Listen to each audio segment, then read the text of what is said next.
వేములవాడ ప్రభుత్వ ఉన్నత పాఠశాలలో నిర్వహించిన బోధనోపకరణాల మేళా ఆలోచింపచేసింది.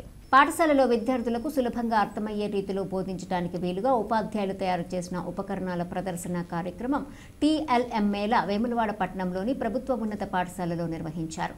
గ్రామీణ మండల పాఠశాలలకు చెందిన ఉపాధ్యాయులు వినూత్న రీతిలో సృజనాత్మకంగా తయారు చేసిన బోధన ఉపకరణాలను ప్రదర్శించి వాటిని ఉపయోగించే విధానాన్ని వివరించారు. కార్యక్రమంలో మండల విద్యాధికారి కిషన్, ప్రధానోపాధ్యాయులు శ్రీకాంతరావు, సదానందం, రాజరత్నంతో పాటు పలు పాఠశాలల ఉపాధ్యాయులు హాజరయ్యారు. అనంతరం ఉత్తమ బోధనోపకరణ సమగ్ర ఎంపిక చేసి జిల్లా మేళాకు సిఫార్సు చేశారు.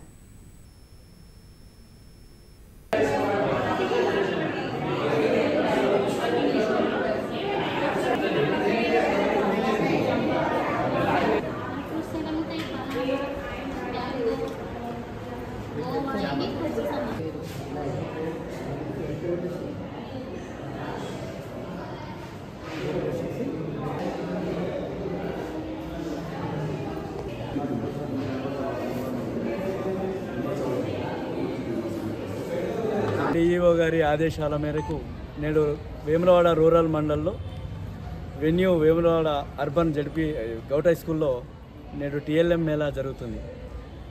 ఈ టీఎల్ఎం మేళాలో 17 స్కూళ్ళ నుండి, రూరల్ మండల్లో ఉన్న 17 స్కూళ్ళ నుండి, అన్ని పాఠశాలల నుండి ఇక్కడికి పిల్లలు, టీచర్లు వాళ్ళ యొక్క టీఎల్ఎం మేళాతోటి హాజరైనారు.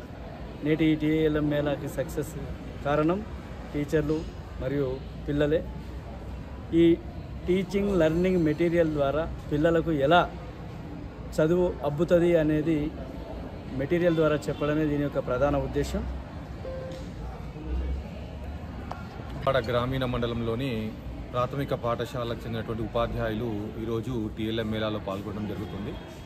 సో టీఎల్ఎం మేళా యొక్క ముఖ్యమైన ఉద్దేశం ఏంటంటే, విద్యార్థులకు తరగతి గదిలో టీఎల్ఎంను ఉపయోగించడం ద్వారా విద్యాబోధన చేసినట్లయితే ఇంకా లెర్నింగ్ అవుట్కమ్స్ అనేటువంటిది పూర్తిగా చేసుకునే అవకాశం ఉంటుంది. విద్యార్థులు పర్మనెంట్గా గుర్తుంచుకునే అవకాశం ఉంటుంది. కాబట్టి మరొకసారి ఉపాధ్యాయుల్ని అందుకు సంసిద్ధులను చేయడం కోసం ఈ టీఎల్ఎం మేళా అనేటువంటిది నిర్వహించడం జరుగుతుంది.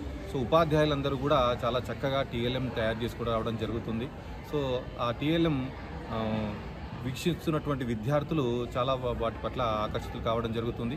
ఇదే విధంగా ఉపాధ్యాయులందరూ కూడా తమ తరగతి గదిలో ఈ విధంగా బోధించినట్లయితే ఖచ్చితంగా విద్యార్థులు అభ్యసనం ఫలవంతమవుతుందని ఆశిస్తున్నాను.